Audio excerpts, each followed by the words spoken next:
¿Cómo están? Bienvenidos a la clase número 2 de hermenéutica bíblica. Hoy estamos, como les digo, en la clase número 2 y según nuestra planificación, en el día de hoy nos toca analizar y comenzar sobre la historia de la hermenéutica. La clase pasada vimos algunas clarificaciones conceptuales, vimos algunas definiciones, algunos asuntos que tienen que ver con los aspectos introductorios de la hermenéutica general, que es la primera unidad, y hoy continuaremos con la historia de la hermenéutica junto con la próxima clase. En el día de hoy veremos un poco sobre la exégesis judía, cómo el movimiento judío, la religión judía interpretaba el Antiguo Testamento. También veremos un poco cuál es el acercamiento de Jesús y los apóstoles hacia el Antiguo Testamento. También nos puede dar alguna luz para que también nosotros podamos utilizar aquello. Y por último estaremos viendo la interpretación en la patrística, como los padres de la iglesia, como las grandes escuelas que se comenzaron a desarrollar con el cristianismo, también fueron influencia para las nuevas generaciones y hasta el día de hoy algunos de esos principios hermenéuticos que utilizaban los padres de la iglesia lo utilizamos hasta el día de hoy. Entonces, hoy vamos a estar viendo de nuestra unidad número 1, nuestra clase número 2, sobre estos principios desde la historia de la interpretación. ¿Ya? Entonces, la idea es poder observar cómo a lo largo de la historia de la iglesia se ha ido profundizando sobre el asunto de la exégesis e interpretación bíblica. Bueno, ¿por qué estudiar esta parte? ¿Por qué ver un panorama histórico desde el principio hasta nuestros días? Porque vamos a ir viendo hasta nuestros días. La próxima clase vamos a continuar con este desarrollo histórico. Bueno, entendemos desde que Dios reveló las Escrituras, desde que Dios se autorreveló por medio de las Escrituras, a través de los siglos, no tan solamente del cristianismo, sino que también en el momento de que surge el Antiguo Testamento con el judaísmo, han existido muchísimos enfoques hacia el estudio de la palabra de Dios, muchísimas miradas, interpretaciones. Por lo tanto, es bueno ir analizando cómo se van desarrollando esos matices y esas distintas miradas de acercarse a las Sagradas Escrituras. Los intérpretes más ortodoxos, por ejemplo, han subrayado la importancia de la interpretación literal, con lo que ellos los teólogos más ortodoxos dicen que la palabra de Dios debe interpretarse del modo en que uno interpreta la comunicación humana normal. O sea, no debería haber una diferencia entre aquello. Otros han practicado un enfoque más alegórico, o sea que van buscando un lado más místico, espiritual del texto bíblico. También vamos a ver algunas escuelas que desarrollan esa mirada.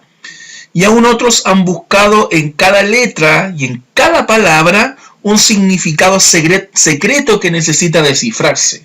O sea, por ejemplo, ahí surge la Kabbalah, que no la vamos a tocar del todo hoy, pero la Kabbalah judía comienza incluso a descifrar en letras y números ciertos códigos secretos, y hasta el día de hoy existen algunos textos que dicen que hay un mensaje encriptado en la Biblia que debemos descubrir. Así dicen algunos. Entonces, por eso hay que analizar, observar estas prácticas de interpretación hacia la Biblia a lo largo de la historia.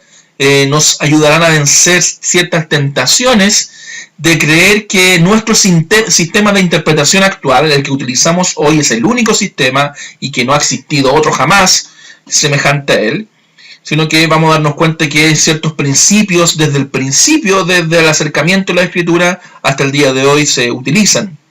Por eso es que una comprensión de la presuposición de otros métodos nos van a proveer una perspectiva más equilibrada y nos van a capacitar para un diálogo más significativo con lo que creen de manera diferente a la nuestra. ¿Ya? Porque aunque nosotros comprendemos que el instituto es un instituto conservador y tiene una mirada de interpretar el texto bíblico, también hay que ser justo que debemos presentar que hay distintas miradas de acercarse al texto bíblico, distintas formas de interpretar el texto bíblico, no solamente hoy día, sino que siempre. Por eso es importante echar un vistazo a este panorama histórico que nos van a mostrar los diferentes énfasis y diferentes interpretaciones que se han hecho a lo largo de la historia del cristianismo, a lo largo de la historia de la iglesia, como también a lo largo de la historia del desarrollo de la historia de la salvación en el Antiguo Testamento. Ya, eso nos va a dar una mirada más equilibrada y entender que en todos, tratar de tener esa mirada objetiva y darse cuenta que en la mayoría de las interpretaciones hay cosas positivas que rescatar y cosas que hay que mejorar, por supuesto. Entonces, al observar a lo largo de la historia los diferentes errores que se han cometido al interpretar la Biblia, podemos estar más conscientes también de los posibles peligros cuando nosotros estemos tentados muchas veces a cometer los mismos errores. ¿Ya? Entonces, por eso es que es importante analizar la historia desde el principio. Por eso es que vamos a partir con el judaísmo. Entonces, esta es la mirada que vamos a estar haciendo de la historia de la hermenéutica, la interpretación judía antigua, principalmente desde los judíos palestinenses, alejandrinos, Qumran también, que es importante para nosotros hasta el día de hoy. Posteriormente, como ya dijimos, la interpretación de Jesús y los apóstoles que ellos hacían del Antiguo Testamento. Y por ahí también ver las diferentes escuelas que surgen en los primeros siglos de la Iglesia y con la patrística y los grandes hombres que hasta el día de hoy tienen su influencia en el cristianismo actual. Bien, sigamos entonces primeramente con la exégesis judía. ¿Ya? Hay que entender que el judaísmo como religión también tiene distintas miradas. No tan solamente el evangelicalismo o el protestantismo tiene distintas énfasis o distintas miradas de ver las Sagradas Escrituras, sino que también desde siempre el judaísmo también tiene distintas miradas. Desde el principio existieron distintas escuelas, hasta el día de hoy, más ortodoxas, más liberales, más místicas, y desde el principio ha sido así. O sea, no es una novedad que a veces se le cuestiona hacia el evangelicalismo o al protestantismo de tener diversos puntos de vista y no colocarse de acuerdo en ver la escritura. O sea, siempre ha sido así. Entonces, un análisis de la interpretación bíblica comienza por lo general con las obras de Esdras, no solamente con Moisés, sino que Esdras también es importante, porque a su regreso del exilio, el pueblo de Israel le pidió a Esdras que les leyera la ley. Esdras les leyó la ley, y Nehemías en su libro recalca la importancia que tiene Esdras en el desarrollo del texto bíblico y de la enseñanza e interpretación del mismo. ¿Ya? Pero desde esta perspectiva podemos observar que desde el judaísmo nos encontramos con dos grandes compendios escriturales. Por un lado tenemos la Torá y por otra parte tenemos el Talmud. La Torá para nosotros es mucho más, quizás mucho más familiar, o el Tanaj, porque es la tradición escrita. La Torá es el Antiguo Testamento, el Pentateuco para nosotros, ¿ya? La ley del Señor. Pero por otra parte tenemos el Talmud. Y el Talmud es lo que podríamos decir que es la tradición oral. La tradición oral de los ancianos. Por eso que nos encontramos con dos grandes escritos. Y el Talmud, de cierta manera, es la obra literaria, esta obra literaria que recoge discusiones rabínicas principalmente, sobre leyes judías, sobre tradiciones, sobre costumbres, sobre la historia del judaísmo, la historia bíblica del Antiguo Testamento. Sin embargo, entendemos que el Talmud no puede contradecir nunca la Torá, ¿ya? Por lo que el Talmud, que es un compendio de varios volúmenes de comentarios de la Torá, explica y comenta el Tanaj. Eso es el papel de el Talmud. Por eso es que nos contamos con dos grandes cuerpos de libros o escritos. Por un lado tenemos la ley oral, que es el comentario textual en orden bíblico, la ley oral. Y por otra parte tenemos la interpretación de la ley oral, que es un comentario temático de la Mishnah. Ya por eso aquí tenemos estos dos grandes cuerpos escriturales que van desarrollando el pensamiento y la forma de interpretar del judaísmo. Desde esta mirada también tenemos dos clases de interpretaciones. Ya tenemos el halajá y el hagadá. Ya estas dos formas de interpretación del judaísmo, que también son dos miradas distintas hacia el Antiguo Testamento. De ahí vamos a hablar un poquito más sobre aquellos, desarrollar más en plenitud. Pero el halajá es un código legal que explicaba y ampliaba la Mishnah.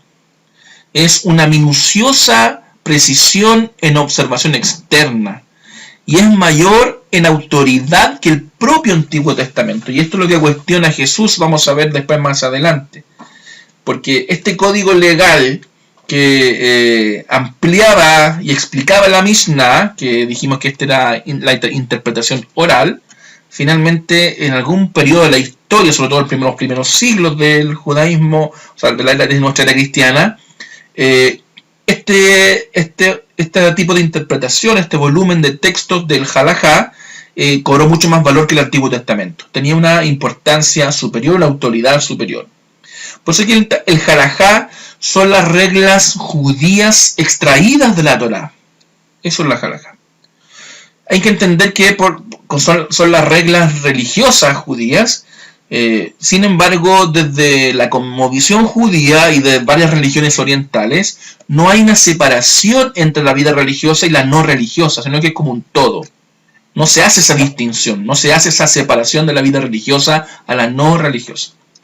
Y el halajá, como dijimos ya, es un código legal, por lo tanto el contenido que tiene esta colección de textos de interpretaciones es un contenido legal, es un contenido normativo, son principios y guías para la vida diaria, la halajá. Y por otra parte tenemos el hagadá, que es colección de sermones, es una colección de sermones, tiene que ver con una enseñanza personal del maestro, del rabino, y doctrinal de la sinagoga. Tiene que ver con una cuestión más de una teología moral y dogmática, y por lo tanto sin una autoridad absoluta, a diferencia del halajá, que tenía una autoridad tan absoluta que estaba por sobre el Antiguo Testamento o la Biblia judía.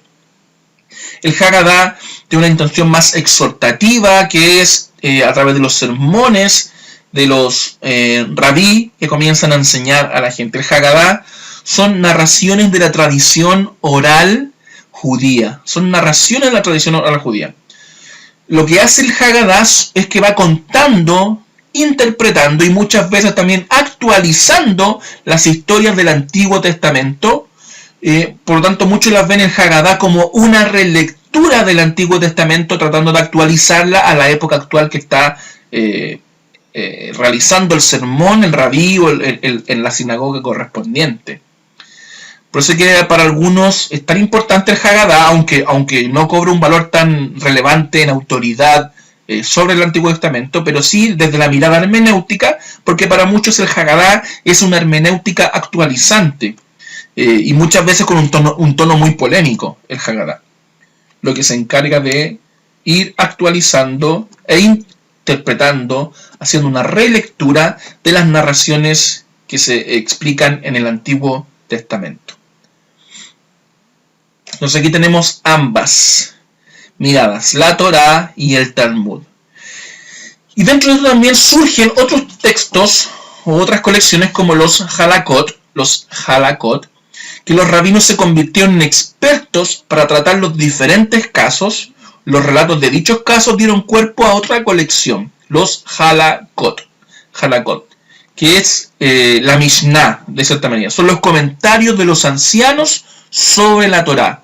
Los ancianos, los rabinos, por tanto, se convirtieron en expertos en tratar estos distintos casos y dio surgimiento a otra colección, a otro cuerpo de textos que son los halakot, que probablemente son menos conocidos que el Talmud o la Mishnah, etc. Y tenemos también el Midrash. El Midrash, que es una investigación dirigida al significado de la ley oral y escrita. Son estudios textuales e interpretativos del texto para una exposición doctrinal y homilética del texto. Esta es una intención también didáctica de enseñar. Es parte del Talmud, la Midrash, es parte del texto de este cuerpo que ya habíamos mencionado al principio. Y hoy es la regla de la ortodoxia judía. O sea, cuando uno habla de un ortodoxo un judío ortodoxo utiliza este método Midrash del Talmud. Ejerce más influencia sobre la vida y la creencia que el mismo Antiguo Testamento. Eso es el Midrash, que es el método Midrash, que también se le habla más adelante. Y lo que hace el Midrash es explicar e interpretar la Biblia judía desde un punto de vista ético y devocional. Por eso tiene una intención también doctrinal y homilética del texto. Eso es importante para nosotros.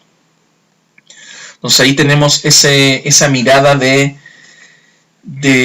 la interpretación midráchica, que también como se les llama a algunos, que incluye una variedad de dispositivos hermenéuticos que fueron desarrollados considerablemente durante la época de Cristo principalmente, y que siguió siendo desarrollado durante siglos posteriores. Y hasta el día de hoy el judaísmo ortodoxo se vale de aquella mirada del Midrash, del método Midrash o la interpretación midráchica. Ya, esto es importante tenerlo en cuenta.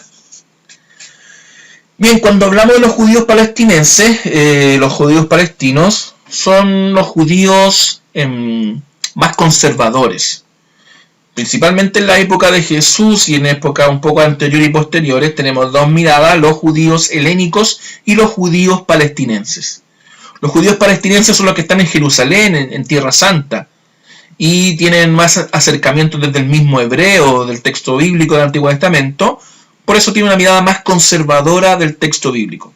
Por otra parte tenemos los judíos helénicos, que son los judíos que viven en la diáspora, en la dispersión, que tienen acceso a otras culturas, a otros idiomas como el griego, y por lo cual tienen una mirada mucho más abierta del Antiguo Testamento. Dentro de ellos nos encontramos con el mismo apóstol Pablo. Él era un judío helénico, por eso tiene otra mirada, otra visión distinta a los judíos que viven en Palestina. Entonces, desde los judíos palestinenses o palestinos, ellos utilizan el método Midrash, que es una interpretación literal histórica, cuyo objeto es actualizar las escrituras, es decir, buscar un valor de vida, un valor para la vida. Entonces, esa es la intención de este método Midrash, esta forma de interpretar, que no hay solo una. Entonces la intención de ella es reinterpretar el texto para ir actualizando las escrituras para que sea relevante a la vida que están viviendo en ese momento.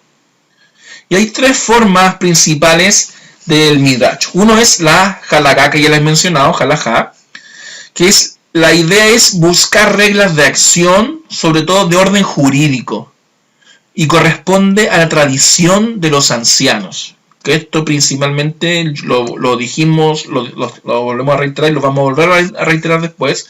Jesús fue uno de los principales cuestionadores, críticos de esta mirada del halajá, porque tiene una mirada jurídica legal que va imponiendo ciertas reglas hacia las personas, que va regulando la acción de ellas, y es la tradición de los ancianos, la tradición oral, la tradición de los ancianos, que al fin y al cabo va siendo una carga muy pesada para las personas.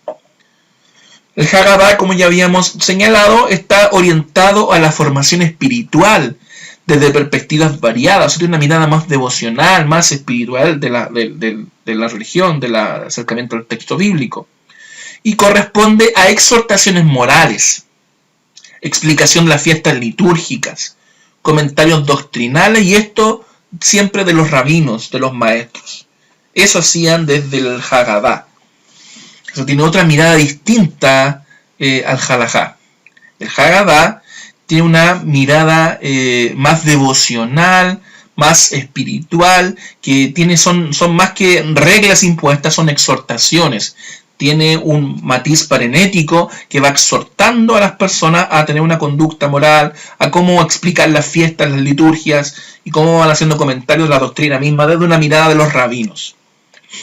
Y añadimos un tercero, que es el método o forma Midrash Pecher, que es una mirada que comienza a actualizar las escrituras proféticas, mostrando su cumplimiento en los acontecimientos del pasado cercano y del presente, y este método corresponde principalmente a la comunidad de Qumran.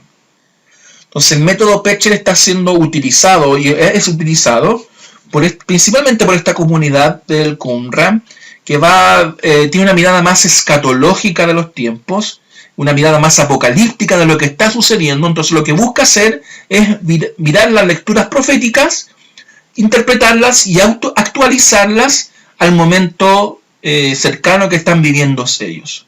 O sea, lo que estamos viviendo actualmente, lo que está pasando hoy, ellos buscan reinterpretarlo y actualizarlo en la mirada de los profetas. Y la comunidad Qumran, que para nosotros hasta el día de hoy es tan importante los cristianos, porque los manuscritos de los rollos del Mar Muerto, según los estudiosos, fueron resguardados por esta comunidad, que comenzó a ver las cosas que estaban sucediendo en las épocas posteriores a Jesús, sobre todo en la destrucción de Jerusalén por los romanos, en eventos escatológicos del cumplimiento del fin. Y ellos se escaparon hacia el desierto, y ellos fueron promotores, escribían, copiaban las escrituras y fueron guardando y resguardando muchos textos bíblicos, manuscritos, papiros que hasta el día de hoy se conservan en varios museos, universidades en Europa y Asia, que son tan importantes para nosotros porque acercan este descubrimiento de los rollos Mar Muerto, acercan los manuscritos que se han encontrado a prácticamente la época del siglo I. Entonces, después que teníamos, por ejemplo, nuestra Reina Valera, que ocupa el Textus Receptus, que son manuscritos del siglo XII después de Cristo, este descubrimiento nos trae manuscritos bíblicos del siglo I, II, III después de Cristo, e incluso algunos textos del Antiguo Testamento que son del siglo I, II, e incluso algunos señalan que el siglo III antes de Cristo. Ahí, por supuesto, hay el texto de Isaías, que es el más extenso, es tan importante que se conserva en su totalidad ahí un manuscrito del libro de Isaías. Por eso es importante esta comunidad Qumran para nosotros. Y ellos tienen una mirada interpretativa, escatológica, profética de los profetas del Antiguo Testamento, los profetas veterotestamentarios. Y este es el método Pecher. Bueno, aquí vamos a explicar un poco más en detalle estas distintas miradas, estos distintos enfoques de interpretación que tiene el mundo judío. Y como ya hablamos del Halakha o Halajá, también se puede decir Halakha o Halajá, viene de Halek, que es ir, andar, caminar. Esa es la intención. Entonces, tiene una mirada de que es el camino que uno toma, la enseñanza o regla que uno acepta y lleva a la práctica. Entonces, para ello es tan importante a través de esta mirada interpretativa, cuál es el camino que se va trazando con esta mirada de la enseñanza. Y esta enseñanza, cómo va regulando nuestra vida práctica, nuestro andar diario. Pues el Halajá designa las decisiones de las autoridades rabínicas respecto de la práctica de la fe y la vida, entendiendo que la vida religiosa, la vida de la fe es toda la vida completa, no hay una separación. Es posterior con Agustín que se hace esa separación entre la vida religiosa y la vida secular, como se llama hasta el día de hoy. Pero desde la cosmovisión judía y desde la cosmovisión de las grandes religiones orientales, la vida religiosa es un todo, abarca todos los ámbitos de la vida. El Halajá es la vía, el camino o la regla que interpreta la ley escrita y permite aplicarla a circunstancias de la vida. De aquí la relevancia también del Halajá, que es como esta ruta, este camino que va interpretando la ley escrita, pero aplicándola a las circunstancias de la vida diaria, la vida actual. Bueno, la literatura judía de carácter normativa es Halajá. O sea, todos los textos del Antiguo Testamento que tienen que ver con una cuestión legal o normativa, desde la mirada hermenéutica judía, es Halajá. Todos los textos normativos, todos los textos que tienen que ver con normas legales, están designados y están enmarcados desde el Halajá. Por eso que el Halakot significa reglas, decisiones o colección de leyes. ¿ya? Por eso es importante. Entonces, el texto de Levítico, Deuteronomio, Números, que abarcan bastantes reglas y leyes, tanto leyes civiles, leyes morales, leyes ceremoniales. O sea, cuando uno ve el Levítico y todas las leyes, tiene que distinguir qué tipo de ley estamos observando e interpretando. ¿Es una ley civil? ¿Es una ley moral? ¿Es una ley ceremonial? Eso es súper importante en comprenderlo, esos tres tipos de leyes. Y por eso que la exégesis jalaquina se compara al sensus moralis, al sentido ético, ya porque tiene una intención ético-moral de poder guiar y conducir la conducta de las personas. Y el sentido también anagórico, que tiene un sentido de orientación, hacia dónde va del texto bíblico, o sea, una guía también, por eso que es anagórico. Ya, ese es el halajá. El Haggadah también que habíamos mencionado viene de Hagit, que es anunciar, contar, comunicar. O sea, significa lo que significa la escritura, ¿ya? Es lo que realmente significa el texto bíblico. Y está referida a una explicación homilética y popular de la escritura oral y escrita. Es como los rabinos traspasaban la ley, la interpretaban y la aplicaban ahora a la vida cotidiana, a la vida diaria. Por eso es una explicación homilética, a través de los sermones, a través de las exhortaciones y principalmente de una mirada popular para que la gente que no es estudiosa del todo o los maestros de la ley o los rabinos, acercarles la tradición oral y escrita a ellos de una forma más popular. La literatura judía, así como dijimos que el halajá, todo lo que tiene que ver con normas y legales corresponde a ello, el Haggadah, por otra parte, toda la literatura judía de carácter ilustrativa e inspiracional es Haggadah. O sea, toda la literatura del Antiguo Testamento, sobre todo la Torá, que tiene que ver con que ilustra ciertas realidades e inspira la vida de las personas que lo leen, tiene que ver con un sentido del Haggadah. Ahí nos encontramos, por ejemplo, ahí citamos el Éxodo capítulo 13, que es contar la Pascua mientras se celebra. Entonces ahí tenemos el pasaje bíblico del Antiguo Testamento, el Éxodo capítulo 13. Vamos a verlo un poquito. El Éxodo capítulo 13. Que es la dedicación de los primeros varones. Y le comienza a decir en el versículo 3, este es un día, Moisés dijo a los israelitas, este es un día para recordar por siempre, este es el día que salieron de Egipto, donde eran esclavos, y hoy el Señor los sacó con mano poderosa, y les comienza a explicar, a ilustrar aquel hecho tan importante, cuando pasaron por el desierto, cuando cruzaron el mar, la tierra prometida, les comienza a ilustrar todo lo que ya había sucedido. Y esto hasta el día de hoy se utiliza en los movimientos más ortodoxos del judaísmo, del contar la Pascua mientras la celebran. Tienen la costumbre de sentarse todos a la mesa antes de comer la cena de la Pascua, del Pesaj.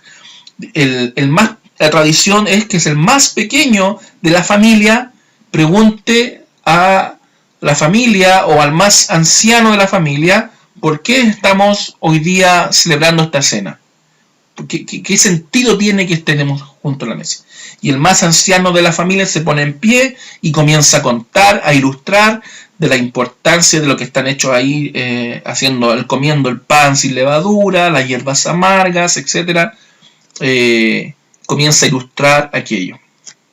Porque tiene un sentido ilustrativo e inspiracional, y se inspira a las nuevas generaciones a que sigan celebrando esas costumbres. Y la intención del Haggadah era instruir y consolar y a través de las palabras, a través de los proverbios, relatos milagrosos, relatos de personajes dignos. O sea, tiene una intención de instrucción, o sea, una cuestión también didáctica de enseñar, pero no solamente educativa, sino también de consolación, por medio de estos relatos, por medio de los proverbios, por medio sobre todo de los relatos milagrosos, el sacarlos de Egipto, como Dios lo hizo con mano milagrosa, con mano poderosa, y los relatos de hombres dignos o personajes bíblicos importantes. Y el Haggadah sirve muchas veces para apoyar los enunciados normativos del Halakha. Y esto hasta el día de este recurso también es utilizado por los escritores del Nuevo Testamento. O sea, se contaba primeramente la norma, la regla, la cuestión normativa, y posteriormente de utilizar el método Halakha, se recurría al Haggadah para ilustrar aquella enseñanza, ya para aplicarlo a la vida personal, para que fuese más cercano y para las personas. Por eso que ahí tenemos este ejemplo en Mateo capítulo 8, versículo 9. Ahí aparecen los milagros que relata el escritor Mateo en aquel instante, que son varios milagros que Dios sana endemoniados, sana a muchos enfermos, sana a muchas personas. Ahí dice Mateo 8, versículo 9. Y esos son Haggadah. Y están situados después de la Halakha, del Nuevo Sinaí o el Sermón del Monte, que están relatados en Mateo capítulo 5 al capítulo 7, que el Sermón del Monte son las normas ético-morales de que Jesús comienza a enseñarle a sus discípulos. Entonces está la norma que está establecida en Mateo 5 al 7 y posteriormente se ilustra con lo que relata en Mateo 8 y 9. Ahí se complementan la Haggadah y el Halakha. Es un ejemplo escritural que hasta el Nuevo Testamento se utiliza. Bueno, por otra parte, ya habían mencionado el método Pecher. Para explicarlo de mejor manera, la intención del método Pecher, que está enraizado en la comunidad Qumran, es la intención de actualizar las escrituras proféticas, mostrando cómo van cumpliéndose no solamente en un momento profético específico para el oyente de la época, sino como también se va cumpliendo en un pasado muy cercano y el presente, por supuesto, de aquellos que están leyendo a ese momento. Entonces, ellos tienen una mirada del Qumran muy escatológica, muy apocalíptica, y la intención del método Pecher es que ellos creían que estaban viviendo los últimos tiempos. En Qumran aplicaron a la historia una interpretación profética. O sea, que cada hecho histórico tenía un cumplimiento profético. Es decir, ellos, en la comunidad Qumran, a través de este método Pecher, se dedicaron a descubrir el cumplimiento de las profecías en sus días. O sea, solamente cómo las profecías tenían su cumplimiento en la época. Bueno, eso también tiene mucho sentido para el mundo hebreo, no solamente para la comunidad Qumran, pero que en el hebreo no existen los tiempos verbales, sino que existen los estados verbales, y la profecía está escrita en estado imperfecto. O sea, desde la mirada profética, como está escrita en hebreo en el estado imperfecto, es que aún tiene su cumplimiento. Son hechos que aún están en desarrollo. Esa es la intención del estado imperfecto en hebreo.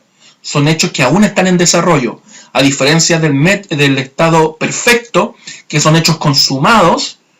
El estado imperfecto son hechos que están en desarrollo. Y prácticamente toda la profecía del Antiguo Testamento que está escrita en hebreo está en estado imperfecto, por lo cual también tiene sentido lo que dice la comunidad Qumran, que van interpretando que la profecía finalmente tiene su cumplimiento en constante, porque aún está en desarrollo esa palabra. Aquí hay un ejemplo que, por ejemplo, en Habacuc capítulo 1, versículo 6, ahí cuando se hablan de los caldeos, la comunidad Qumran interpreta ese pasaje que en la época previa de Jesús, a que los caldeos se está refiriendo a los romanos. ¿Ya? Ahí está hablando aquello. Están reinterpretando a su época actual. Y Mateo capítulo 24 y el libro de Apocalipsis se vale de este método. O sea, es un método utilizado, el método Pecher. Mateo capítulo 24, que es el texto apocalíptico del Evangelio, y el libro de Apocalipsis, por supuesto, este texto escatológico, se valen de este método, el método Pecher. ¿Ya? Eso es importante. Bueno, por otra parte también tenemos ciertas escuelas. En la época anterior a Jesús nos encontramos con dos grandes escuelas, la escuela de Hillel y la escuela de Shammai. Hoy día vamos a hablar principalmente de Hillel, porque él es reconocido como maestro que comienza a establecer ciertas bases de la interpretación y que incluso hasta el día de hoy el cristianismo utiliza en estos métodos interpretativos, estas reglas de interpretación. Estas dos grandes escuelas que son Hillel y Shammai, una escuela más abierta y una escuela más conservadora, más ortodoxa. Nos encontramos con que Hillel tiene una mirada más abierta, podríamos decir un poco más liberal del texto bíblico, y por otro lado tenemos a Shammai, que era más conservador, más ortodoxo. ¿Por qué es tan importante Hillel para nosotros? Aunque tiene una mirada más liberal, y sobre todo en el punto del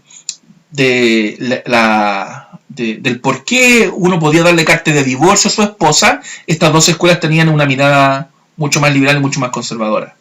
Bueno, Shammai, que era más conservador, señalaba que la única razón para dar la carta de divorcio a su esposa es por una inmoralidad, por adulterio. Sin embargo, Hillel, que tenía una mirada mucho más abierta, mucho más liberal, él decía que cualquier razón era suficiente para dar carta de divorcio a su esposa. Porque le quedaba planchada la ropa o porque quedaba mal la comida, es una razón ya suficiente para dar una carta de divorcio a su esposa. Ustedes ya sabrán cuál escuela tenía más adeptos, obviamente la de Hillel. ¿Y por qué también es importante, vuelvo a decir, Hillel? Porque Pablo viene de esta escuela. El maestro de Pablo fue Gamaliel, y Gamaliel era de la escuela de Hillel, discípulo de Hillel. Y Pablo era discípulo de Gamaliel, por lo tanto tenía esta mirada. Por eso también es importante ver la mirada de Pablo, que al parecer no era tan igual que la que de su maestro fundador de la escuela. Bueno, pero lo que quiero llegar es que Hillel es tan importante, este rabino Hillel, porque él comienza a sentar las bases, entendemos que de la interpretación de la exégesis judía, y también que tienen algunos principios que ya habíamos dicho y que hasta el día de hoy utilizamos. Entonces, la vida de Hillel, antecede al surgimiento del cristianismo por una generación o más, y se le considera como el que desarrolló las reglas fundamentales de la exégesis rabínica, que recalcó la comparación de ideas, la comparación de palabras o frases halladas en más de un texto. Fue comparando cómo palabras y frases se repetían en algunos textos e iba comparándolos. Ahí la importancia de los pasajes paralelos, que es un principio hermenéutico que vamos a ver en algún momento. Entonces, de ahí es importante para nosotros Hillel.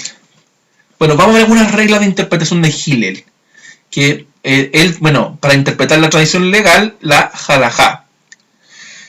Primero, la primera regla: un pasaje claro es preferible a un pasaje difícil sobre el mismo tema. Un pasaje claro es preferible a un pasaje difícil sobre el mismo tema. Entendiendo que de la mirada hermenéutica nos vamos a encontrar con pasajes de difícil interpretación, o también como se le llama pasajes oscuros también. Entonces la importancia es tomarlo en paralelo y compararlo con otro pasaje que hable de la misma temática, y preferiblemente nos recomienda Hillel con esta regla es acercarse al texto que es más sencillo de interpretar. Entonces ahí dice Hillel, la conclusión de lo fácil a lo difícil, y también al revés. Entonces, ¿para qué complicarnos con el pasaje difícil? Primeramente observemos, analicemos e interpretemos el pasaje que es más fácil de interpretar o más claro de comprender. Eso dice, ¿para qué nos vamos a complicar las cosas? Eso es lo que está diciendo un poco Hillel. Segundo, las escrituras o temas similares deben ser comparados, que está con lo anterior. Entonces, la conclusión por analogía. Entonces ya Hillel comienza a utilizar metodologías que hasta el día de hoy se utilizan. Entonces, desde la teología sistemática, desde la interpretación bíblica, de la hermenéutica bíblica, estos principios se utilizan. Entonces, cuando la escritura toca temas similares, deben compararse estos pasajes y sacar conclusiones por analogía, por el paralelo de estos textos. Tercero, una tercera escritura podría explicar el conflicto entre dos escrituras. ¿Ya? O sea, si hay dos pasajes que generan conflicto, pero nos encontramos con un tercer pasaje que también habla del distinto tema, o sea, el mismo tema, ese tercer pasaje es la que al final va a resolver este conflicto entre otros dos pasajes. Entonces, la conclusión es resultado de dos citas de las Escrituras. Que esto podríamos explicarlo también con que hay un principio hermenéutico que se señala que uno no puede hacer doctrinas de un solo versículo. O sea, si hay algo que aparece solamente en un solo versículo, yo no podría hacer doctrina a menos que esté apoyado y sustentado con otro pasaje de la Escritura. Sobre todo si es un pasaje del Antiguo Testamento. Si no está corroborado por el Nuevo Testamento, yo no podría hacer doctrina de esa situación. Yo no podía hacer doctrina de aquello. Por ejemplo, el caso de que los muertos uno podía invocarlos. Ahí cuando Samuel aparece a Saúl, uno no podía hacer doctrina de ese texto porque no está corroborado por ningún otro pasaje, ni menos por el Nuevo Testamento. Es un hecho particular, individual. Bueno, aquí hubo un ejemplo con que Pablo, que es el gran escritor del Nuevo Testamento, y Pablo utilizó la regla 1, porque Pablo, recordemos que venía de la misma escuela de Hillel. En Romanos capítulo 5, versos 5 y al 17, Pablo ocupa esta regla 1, que comienza a comparar con la tipología de Adán y Cristo, esta comparación entre Adán y Cristo, el postrer Adán con el actual Adán. También en 2 Corintios 3:7 y Romanos 5 del 9 los siguientes versículos. Y también el apóstol Pablo utiliza la regla número 2 cuando hace la analogía de palabras que suenan como lo mismo, que está en Romanos capítulo 4 verso 3 al 8. O sea, nos damos cuenta que el apóstol Pablo utiliza metodología que tiene al alcance de la época, no ocupa otras reglas antojadizas. Pablo ocupa las reglas que están en su época y como él estuvo en la escuela de Hillel, o sea, discípulo de la escuela de Hillel, con Gamaliel, utiliza las mismas metodologías interpretativas. Otra regla, la cuarta. La conclusión principal proviene de una cita de la Escritura, la que luego se reúne en torno a sí todos los pasajes semejantes como en una familia, lo que habla de la construcción de una familia. Entonces lo que se hace con las teologías sistemáticas, lo que uno va agrupando todos los versículos bíblicos que hablen sobre una temática y comienza a juntarla. Y eso es teología sistemática. Y esto es lo que hace ya Hillel antes de Cristo. Entonces, estas conclusiones que provienen de distintas citas del texto bíblico. Quinto, una palabra debe entenderse del modo que se usa en su oración y una oración dentro de su contexto. O sea, un tema se deduce del contexto. Esto también es importante, esta regla, porque también la aplicamos. Agustín la aplica después y hasta el día de hoy la seguimos aplicando desde la mirada más conservadora, que las palabras, sobre todo en el hebreo y en el griego, tienen distintos significados. Por eso cuando las traducimos es complejo para nosotros qué palabra es la más acertada. ¿Por qué? Pero ahí lo que está diciendo es que una palabra debe entenderse cómo se usa dentro de esa oración y la oración debe entenderse dentro de todo su contexto. No podemos tomarla por separado. Eso es importante. Por eso que un tema se deduce del contexto. Uno no podría tomar una palabra o una oración o una frase fuera del contexto general del pasaje de la Escritura. 6. Preste mucha atención a la ortografía, a la gramática y figuras retóricas. Entonces, también hay principios hermenéuticos desde la mirada, desde los géneros literarios, las figuras retóricas. La explicación más aproximada de una frase de la Biblia valiéndose de otra. O sea, aquí también, cuando nosotros interpretamos de la mirada histórico-gramática, también se toma muy en cuenta las palabras claves, la sintaxis, la gramática, las figuras retóricas que hay dentro del pasaje. No las interpretamos literalmente. Por eso que hoy día hay muchos métodos interpretativos que no toman en cuenta aquello, como el método más literal o el método alegórico también. 7. Podemos usar nuestra mente para aplicar el pasaje a los problemas de la vida de la Escritura que no ha mencionado. Entonces, la interpretación de lo general a lo particular y al revés. O sea, también aquí nos dejamos la mente, la reflexión desde el lado, pero podemos aplicar a el pasaje, a los problemas de la vida que la Escritura no ha mencionado. ¿Ya? Entonces también podemos extraer aquello. Bueno, entonces tenemos a Hillel que nos presenta estos principios, estas reglas hermenéuticas, pero también nos encontramos con otro grupo de escuela, que son los judíos alejandrinos, que aquí están los principios interpretativos de Filón de Alejandría. Filón de Alejandría es otro judío importante que se estudia. Él estimadamente está entre el 20 a.C., bueno, 50, 54 después de Cristo son fechas estimadas más o menos. Está Filón de Alejandría, o sea, es casi prácticamente contemporáneo a Jesús. Filón creía que el significado literal de las Escrituras representaba un nivel de comprensión inmaduro. Eso decía Filón. O sea, los que interpretaban literalmente las Escrituras eran cristianos inmaduros. Él decía que el significado alegórico era para los maduros. Tenía una mirada un poco despectiva. Filón decía, bueno, los que interpretan literalmente son los inmaduros. Y los que somos maduros interpretamos alegóricamente porque somos capaces de ver algo que los otros no son capaces de ver. Filón interpretaba alegóricamente el texto bíblico. O sea, lo que decía Filón de Alejandría es que detrás del texto bíblico hay algo que es mucho más importante de lo literal del pasaje. Ese mensaje místico o esa espiritualidad que está escondida detrás del texto bíblico. Y él alegorizaba el texto bíblico. Entonces, Filón, él dice que, y nombra, bueno, algunos de estos principios, que deberían usarse estos principios al momento de interpretar alegóricamente. Primero, si el significado literal dice algo inadecuado de Dios, ¿ya? Si el texto bíblico dice algo inadecuado de Dios, yo debo usar la alegoría. Segundo, si la declaración parece ser contraria a otras declaraciones de la Escritura, también debería alegorizar la interpretación. No debería tomarlo como algo literal. Tercero, si el registro mismo reclama ser una alegoría, por supuesto, deberíamos alegorizar el pasaje de la Escritura, del Antiguo Testamento.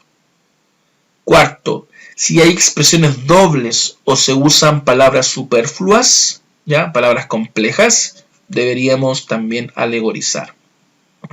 Quinto, si hay una repetición de hechos ya conocidos, si el relato vuelve a reiterar algo, hay que alegorizar. Sexto, si se emplea una expresión diferente. Séptimo, si se utilizan sinónimos dentro del pasaje, también debe alegorizarse. Octavo, cuando hay un juego de palabras, o sea, cuando el escritor, el autor hace un juego de palabras, también deberíamos alegorizar, dice Filón. Noveno, cuando hay algo anormal en número o sentido. Y décimo, si hay símbolos presentes. Entonces, todos estos casos, Filón diría que hay que alegorizar, hay que descubrir y observar el mensaje que está detrás, el mensaje místico. Entonces, eso es lo que está señalando Filón de Alejandría con esta escuela. Bueno, un ejemplo de la alegorización de Filón y su escuela. Génesis 2:10. Génesis capítulo 2, versículo 10, dice que salía de Edén un río para regar el huerto, y de allí se repartían en 4 brazos, o 4 ríos más que se desprendían de ese río. Entonces, ¿cuál es la interpretación alegórica de Filón de este pasaje bíblico? Es que el río principal está hablando de la bondad. Ese es el principal gran río. Y los 4 ríos que fluían eran las 4 virtudes griegas, lo que se llaman las 4 virtudes cardinales: prudencia, templanza, valor y justicia. Esa es la interpretación que estaba señalando el texto. lo que probablemente puede surgir muy razonable, muy cuerdo, pero el problema está que otra persona puede mirar el texto y puede decir, no, el río significa el amor, y las 4 otros ríos significan, no sé, la fe, la esperanza, la integridad, etc. Entonces me podría llevar a mí a generar cualquier tipo de interpretación. Esa es quizá una debilidad de la alegoría. Cuando aparecen nombres, cuando aparecen figuras, la gente comienza a alegorizar. Con cuidado con la alegorización.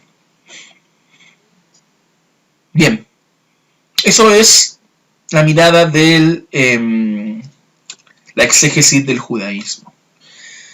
Ahora me quiero adentrar a cuál fue el uso del Antiguo Testamento por el Nuevo Testamento, principalmente por Jesús y por los apóstoles. ¿Ya? ¿Cuál fue el uso que ellos le dieron al Antiguo Testamento?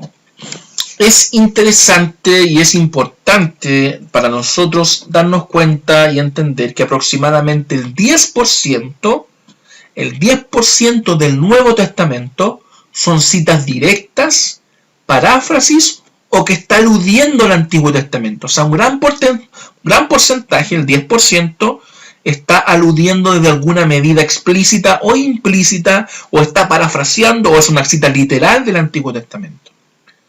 Y de los 39 libros del Antiguo Testamento, solo 9 no son citados o aludidos expresamente en el Nuevo Testamento. O sea, si nos damos cuenta que mucho del Antiguo Testamento es usado en el Nuevo Testamento porque entendemos que los escritores son escritores en su gran mayoría judíos que tenían a la mano y utilizaban el Antiguo Testamento. Entonces, ¿cuál es la mirada de ellos, sobre todo de Jesús y los apóstoles? Una mirada así como más global. Nos encontramos con que Jesús y los apóstoles, desde su mirada interpretativa, generalmente utilizaban el método Midrash. Entonces, se usan los procedimientos prácticos del judaísmo, su razonamiento también. Por ejemplo, ahí en 1 Corintios capítulo 9, verso 9, el apóstol Pablo, sus explicaciones, ese razonamiento. Ahí en Hebreos 7.2, las explicaciones etimológicas. Incluso consideraciones sobre los silencios de la escritura en Hebreos 7.3. O sea, se utiliza un método común para la época, conocido para la época. Ahí, por ejemplo, tenemos la forma de halajá judía, que va perdiendo terreno en la época ya de Jesús, porque Jesús pone fin a la tradición de los ancianos, pero sustituye su juridismo por una nueva Torá, en la desembocada cumpliéndose lo mejor de la antigua, del profetismo y de la sabiduría judía. Como ya habíamos mencionado hace rato, Jesús es uno de los principales críticos de la halaká judía, de la ley judía, de la tradición oral judía. ¿Por qué? Porque son las interpretaciones de la ley. El Talmud, que establece ciertos criterios de cumplimiento para el Sabbat, por ejemplo, hay un solo tomo muy grande que va como colocando especificaciones, porque la ley es un poco ambigua, qué se puede hacer y qué no se puede hacer durante el día sábado. Pero puedo caminar, ¿qué puedo hacer? Bueno, la Torá, o sea, el Talmud decía, puedo caminar ciertos pasos. Si cumplía más allá de ciertos pasos, estaba incumpliendo la Torá. O tenía que andar con una sandalia que no podía pesar más de cierto peso, porque si pesaba más de cierto peso, estaba incumpliendo la Torá. O cuando dice que el día sábado no podía llevar mi lecho. Por eso cuando Jesús le dice al que está postrado, toma tu lecho y anda, le está diciendo abiertamente que no cumpla las reglas y las interpretaciones que están en el Talmud, en la halaká. Por eso que se escandalizan tanto los religiosos de la época. Entonces, la halaká cristiana de orden moral y religioso se encuentra con las preocupaciones de la Hagadá judía. ¿Ya? Entonces, ahí tienen su encuentro. La Hagadá cristiana es libre en su desarrollo, constituye el marco de las tradiciones evangélicas. Ahí están, por ejemplo, citadas ahí los etos cristianos en Hechos 7.22, 1 Corintios 10.4, Judas 9.2, segunda de Timoteo capítulo 3, verso 8. Vamos a ver qué dice ahí Hechos. Hechos capítulo 7, verso 22. Dice, a Moisés le enseñaron toda la sabiduría de los egipcios y era poderoso tanto en palabras como en acciones. Primera de Corintios 2:10. Primera de Corintios capítulo 10, verso 4. Dice, y todos bebieron la misma agua espiritual, pues bebieron de la roca espiritual que viajaba con ellos, y esa roca era Cristo. O sea, son interpretaciones evangélicas de los textos de la mirada judía. O sea, la roca era Cristo mismo. Está interpretando abiertamente el pasaje el apóstol Pablo, y así también en Judas y en Segunda de Timoteo. Y el método Pecher se usa en la predicación y controversias, en la descripción de acontecimientos escatológicos y apocalípticos, como también lo dijimos en Mateo 24 y en el texto mismo de Apocalipsis. O sea, es utilizado también esta forma de interpretación por los apóstoles y por Jesús. Bueno, algunas consideraciones importantes en torno a Jesús y cómo veía el Antiguo Testamento, que para nosotros también son importantes, son relevantes de observar. Entonces, podemos extraer algunas conclusiones importantes, generales, de un examen del uso que Jesús hace del Antiguo Testamento. Y en primer lugar, nos encontramos con que Jesús trata las narraciones históricas como hechos reales. Entonces, Jesús, él era consecuente en su trato de las narraciones históricas, y él las tomaba como fieles, como hechos fieles y reales, como hechos verídicos. Entonces Jesús, cuando cita el Antiguo Testamento y las narraciones históricas, él las toma como hechos reales. Eso parece ser las alusiones que Jesús hace de Abel, de Noé, de Abraham, de Isaac, de Jacob y del mismo David. Entonces, por ejemplo, de ellos y otros personajes bíblicos. Y estos ejemplos tuvieron la intención y fueron interpretadas como referidas a personas reales y a acontecimientos históricos verdaderos. Jesús mismo toma estos hechos, las narraciones del Antiguo Testamento, y las toma como narraciones verídicas. Eso es importante también a mirar por nosotros. Segundo, sus aplicaciones de las narraciones no eran alegóricas. Interesante que Jesús no alegorizaba tampoco. Entonces, cuando Jesús hacía una aplicación del relato histórico, lo extraía del significado normal. No se ha ido por las ramas. Lo que era opuesto, por supuesto, al sentido alegórico. O sea, Jesús no alegorizaba. 3. Jesús también denunció el método casuístico de los religiosos de la época. La casuística de la interpretación de los ancianos, la tradición de los ancianos. Entonces, Jesús denunció el modo en que los líderes religiosos habían desarrollado métodos casuísticos para hacer a un lado la misma palabra de Dios que ellos afirmaban estar interpretando, y la reemplazaban con sus propias tradiciones. Porque Jesús los cuestiona y los interpela constantemente. Jesucristo. Entonces, Mateo capítulo 7. Mateo capítulo 7, verso 6.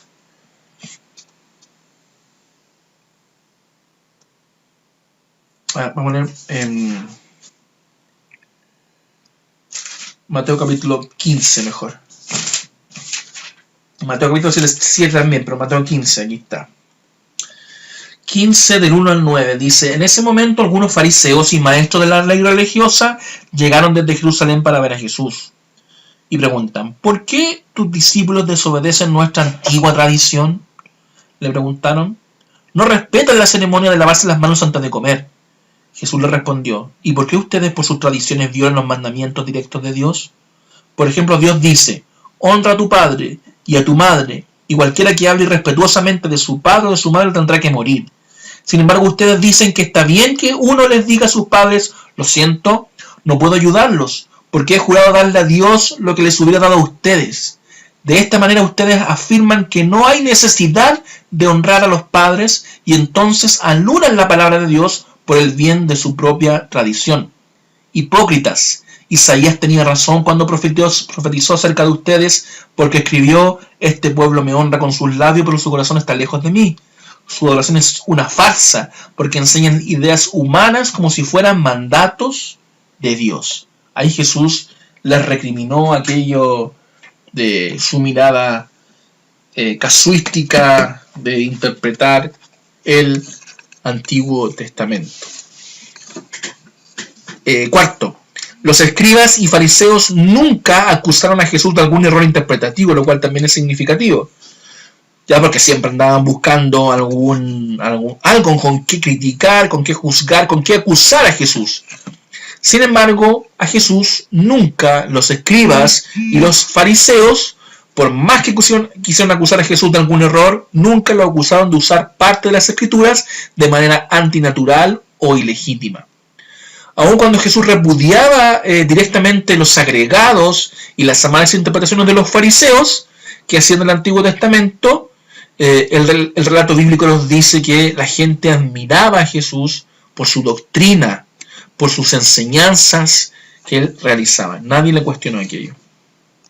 O sea, Jesús no era muy conservador también de interpretar el texto bíblico.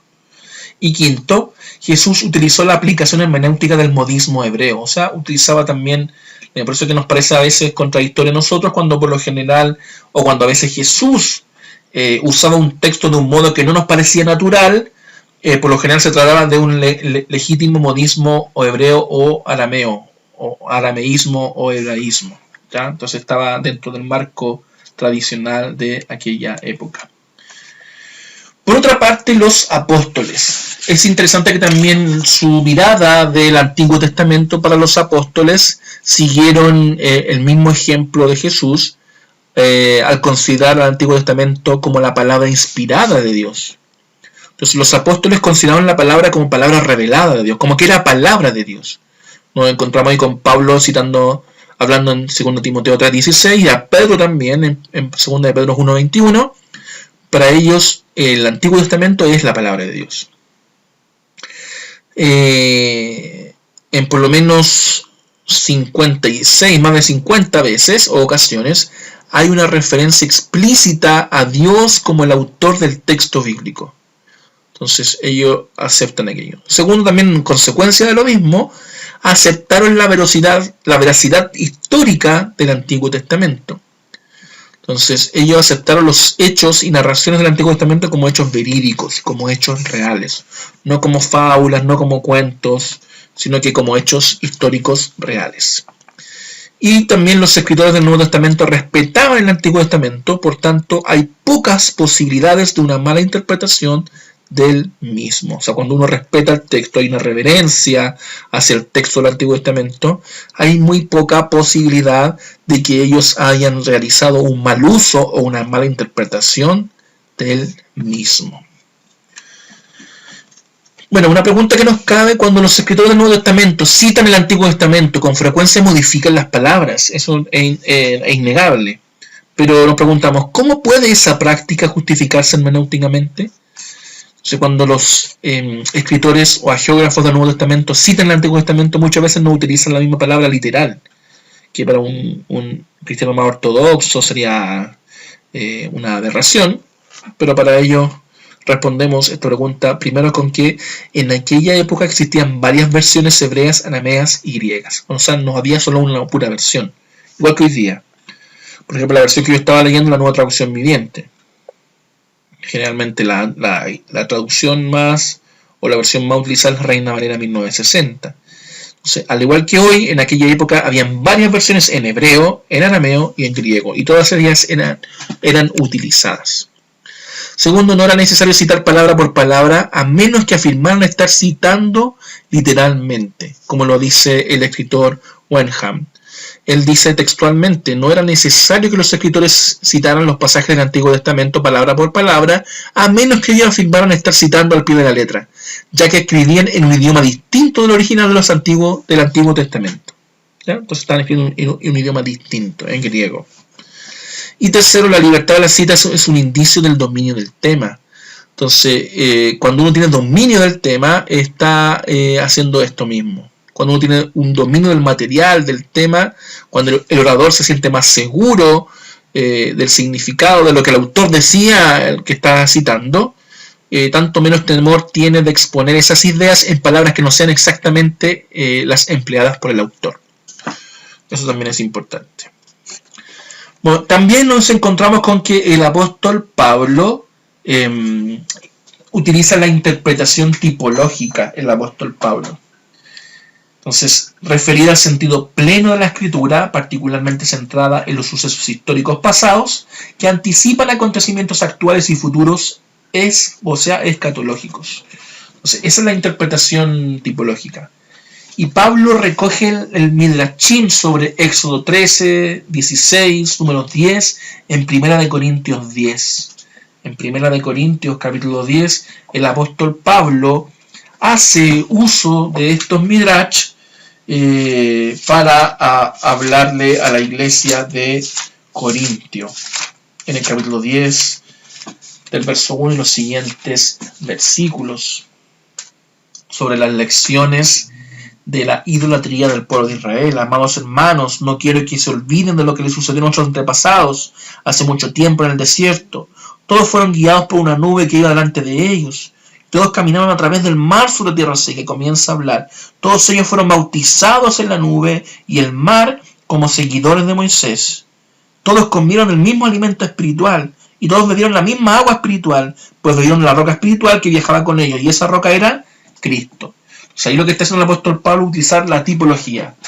El tipo, como se llama el tipo, también aplica para el tipo de Cristo. O sea, la roca era un tipo de Cristo, estaba refiriéndose a Cristo mismo. El apóstol Pablo, por tanto, hace uso de metodologías exegéticas que están al alcance de su mano.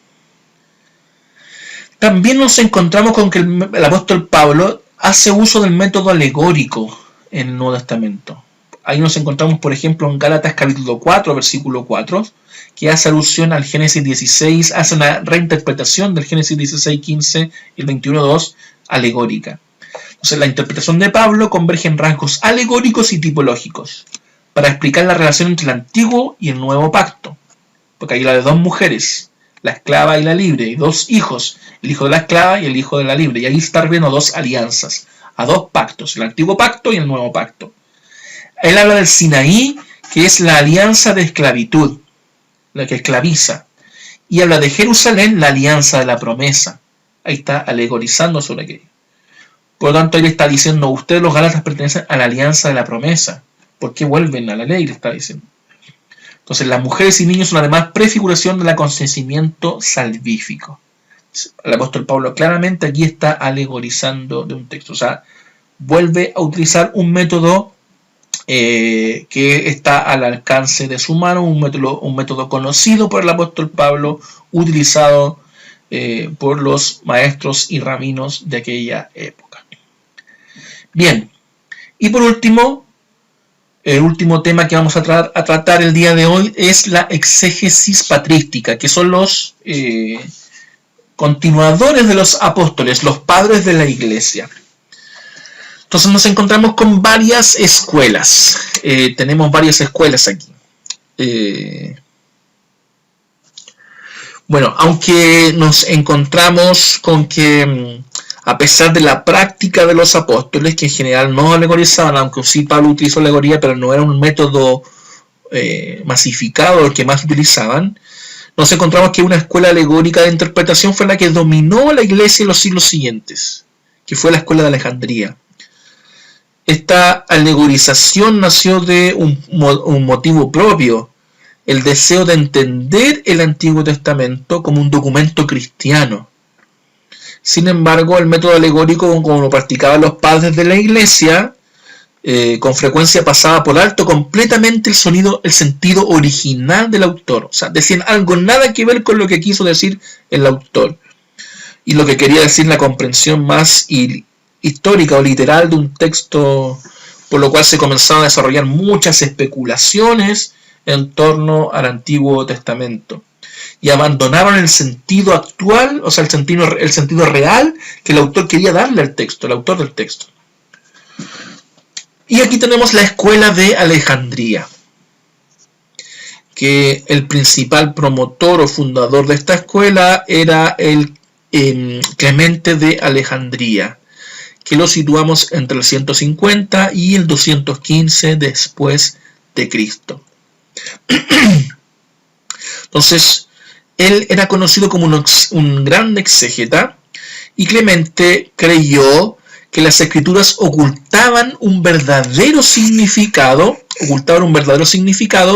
para que nosotros nos convirtiéramos en investigadores. O sea, nosotros deberíamos convertirnos en investigadores, y también porque no era bueno que todos lo entendieran. O sea, hay un mensaje encriptado y oculto en la Biblia que no todos están preparados y deben entender. Eso es lo que decía de alguna manera Clemente de Alejandría. Entonces, él desarrolló esta teoría, y mediante la alegorización se podía descubrir el real pensamiento del autor o del texto que estamos leyendo. Y ahí entendemos que Clemente de Alejandría desarrolló la teoría de que había 5 sentidos de la escritura. Tenía 5 sentidos: el histórico, el doctrinal, el profético, el filosófico y el místico. Él señalaba aquello.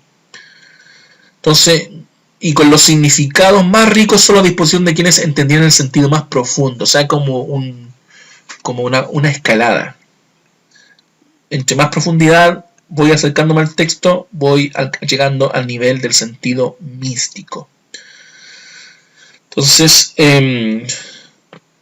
uno de los grandes discípulos que tuvo y grandes hombres que tuvo esta escuela es Orígenes de Alejandría, que lo situamos entre el 185 y 254 después de Cristo, que Orígenes fue el gran y notable sucesor de Clemente de Alejandría. Y Orígenes creía que las escrituras son una vasta alegoría en la cual cada detalle es simbólico. Eso es lo que creía Orígenes. Todo detalle, toda la escritura es simbólico. Y Orígenes creía que así como el hombre consistía en 3 partes, espíritu, alma y cuerpo, también las escrituras también tenían 3 sentidos o 3 partes: el literal, el moral y el espiritual. Y su método de interpretación era una mezcla entre alegoría y tipología para Orígenes. Y lo que señalaba Orígenes es que el Antiguo Testamento fue una preparación para el Nuevo Testamento. Eso señalaba. También tenemos otra escuela que tiene la interpretación literal histórica. La interpretación literal histórica. La escuela siria de Antioquía. Entonces, un grupo de eruditos de Antioquía de Siria intentó evitar tanto el literalismo judío como también la alegorización de la escuela de Alejandría. O sea, estaba como al medio. Por un lado estaba opuesto a la interpretación literal del mundo más judío, y por otro lado también estaba y se oponía a la alegorización de la escuela de Alejandría, que como ya dijimos fue la que tuvo mayor preponderancia en la época. Aunque podríamos decir que esta fue una tremenda escuela, la escuela de Antioquía, y que no alcanzó a influenciar de cierta manera, bueno, por algunos problemas que se generaron. Ahí vamos a señalarlo. Tenemos en este caso a uno de los particulares maestros de esta escuela, es Teodoro de Mopsuestia, y también a Juan Crisóstomo, que son los grandes representantes de esta escuela. Y ellos defendieron fuertemente el método gramático histórico de interpretación de las Sagradas Escrituras. Es decir, ellos señalaban que el texto debe interpretarse de acuerdo con las reglas de la gramática y los hechos de la historia, que es el método que nosotros utilizamos hasta el día de hoy. Ellos evitaron por su parte la exégesis dogmática al asegurar que una interpretación debía justificarse mediante un estudio de sus contextos gramaticales e históricos. O sea, uno para interpretar el texto bíblico debería analizar el contexto gramatical y el contexto histórico de un pasaje en particular.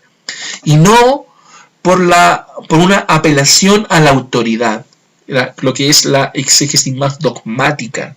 Tiene que ver con entender hoy día como una cuestión más denominacional o confesional.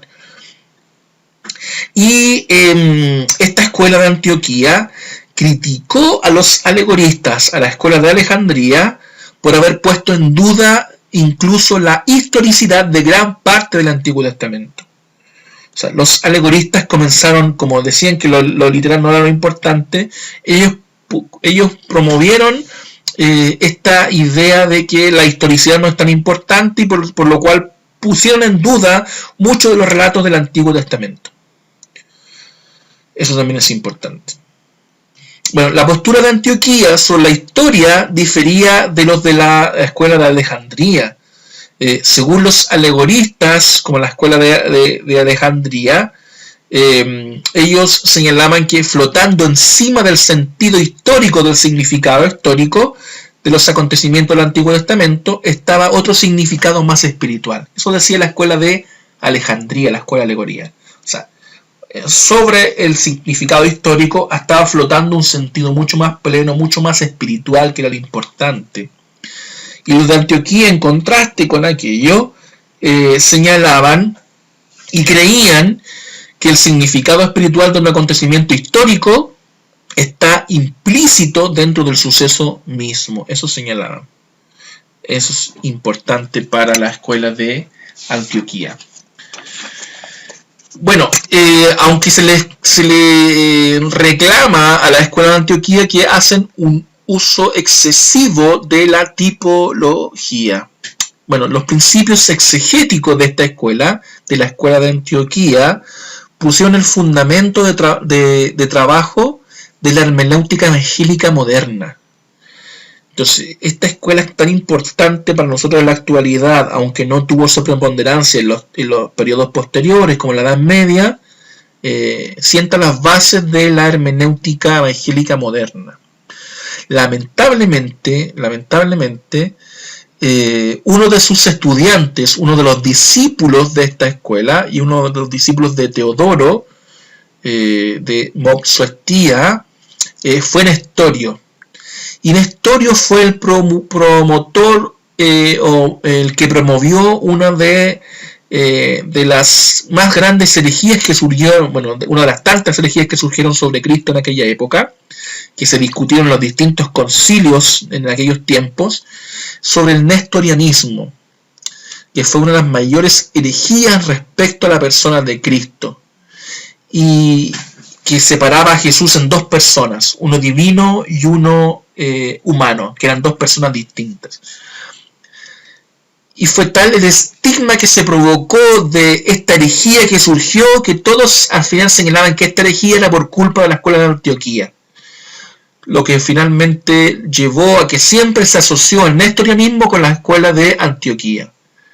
Entonces, junto con otras circunstancias, condujeron al lamentable deceso de esta escuela, que para nosotros era una tremenda escuela y que lamentablemente por causa de esta controversia cristológica no permitió que prevaleciera esta escuela, sino que continuó el método alegórico durante toda la Edad Media, que para nosotros por supuesto no es la forma de interpretar más correcta del método alegórico.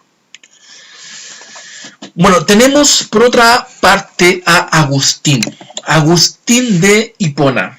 Agustín de Hipona para nosotros es muy relevante, es muy importante para el mundo cristiano. Desde la mirada de la teología, desde el mundo protestante evangélico, se consideran a tres grandes teólogos importantes en la historia. Primero tenemos a Agustín. Agustín es el más grande teólogo de las primeras épocas del cristianismo, sobre todo de este periodo de la patrística, Después, en el periodo de la Reforma, es Juan Calvino, que fue el que desarrolló toda la doctrina y fue el gran pensante de aquella época de la Reforma Protestante, y lo vamos a ver la próxima semana. Y de la época actual es Karl Barth. Karl Barth se considera como el más grande teólogo de la era contemporánea. Entonces, en el asunto o en términos de originalidad y de genio, por mucho Agustín es el más grande de esta época, como ya señalamos.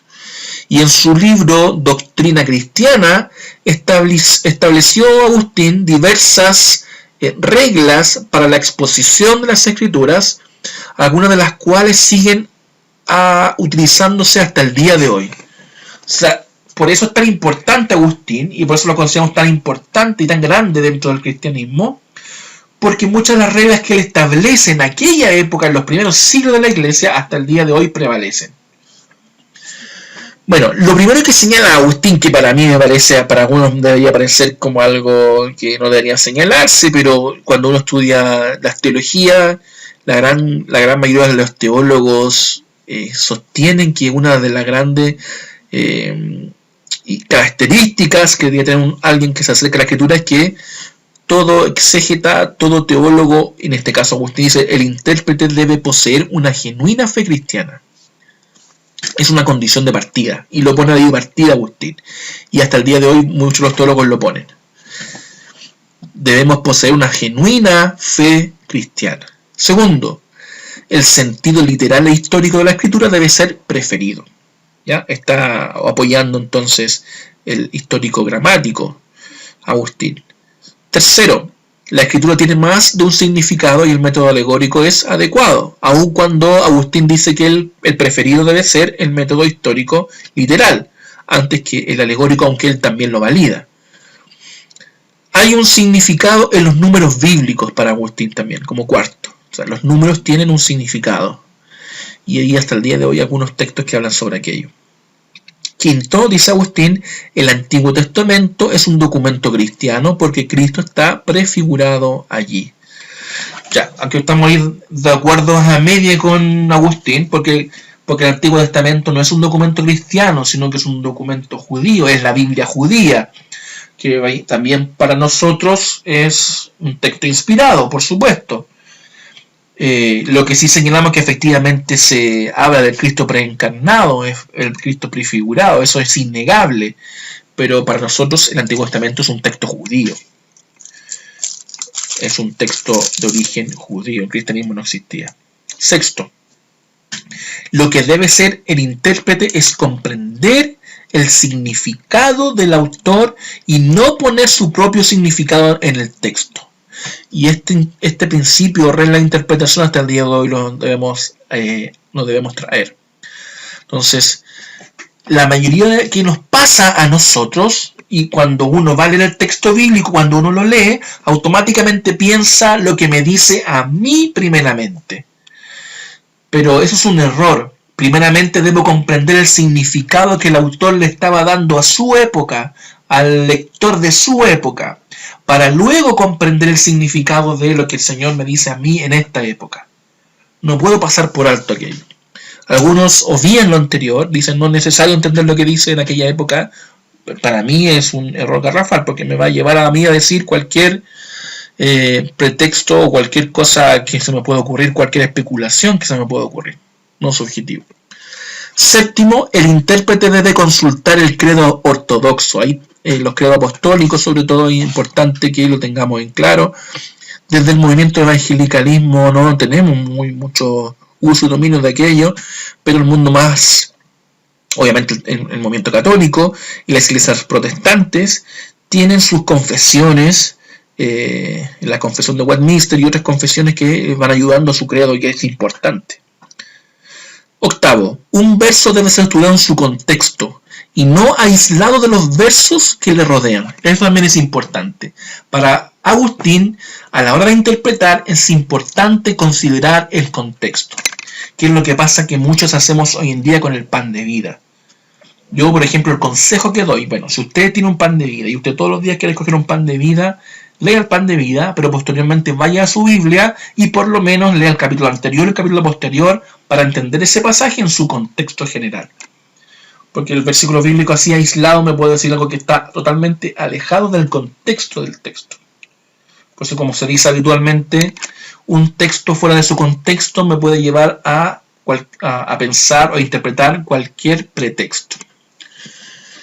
Siempre debe ser el texto visto desde su contexto próximo, su contexto lógico, su contexto histórico, su contexto gramático, etc. Lo vamos a estar viendo más adelante cuando ya entremos a la hermenéutica especial.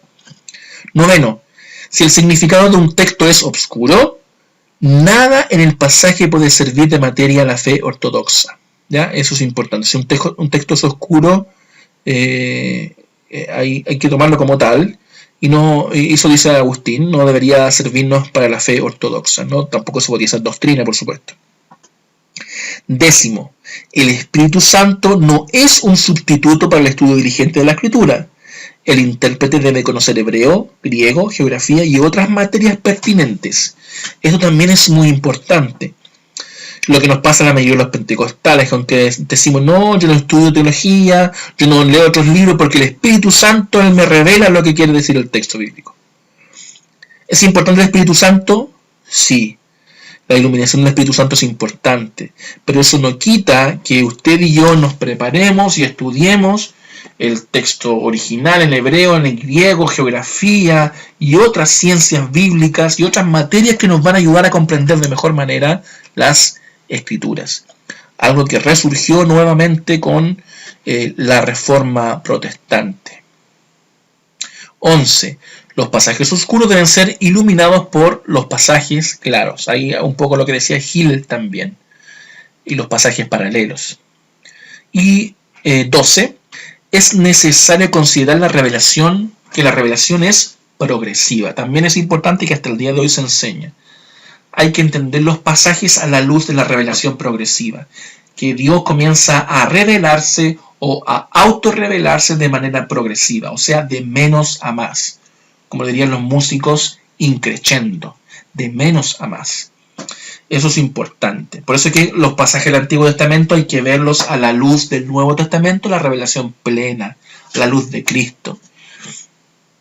Por eso que nos encontramos con que hechos sangrientos, hechos conflictivos o incluso los salmos imprecatorios, que son salmos que me permiten a mí desearle el mal o maldecir a mis enemigos.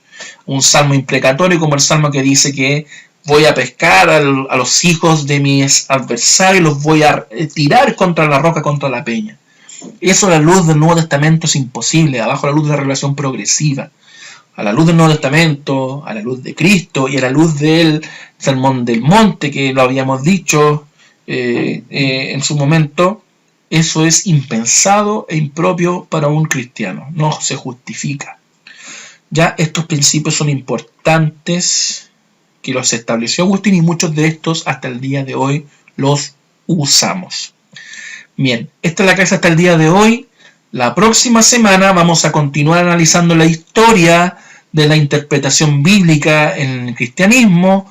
Vamos a ver qué nos dice la Edad Media sobre este periodo oscurantismo, qué nos dice sobre la interpretación en la exégesis bíblica, la Reforma Protestante, que es muy importante para nosotros porque se vuelve a dar luz al acercamiento del texto bíblico y algunos métodos que surgen, métodos actuales también, que es importante que los consideremos y los conozcamos.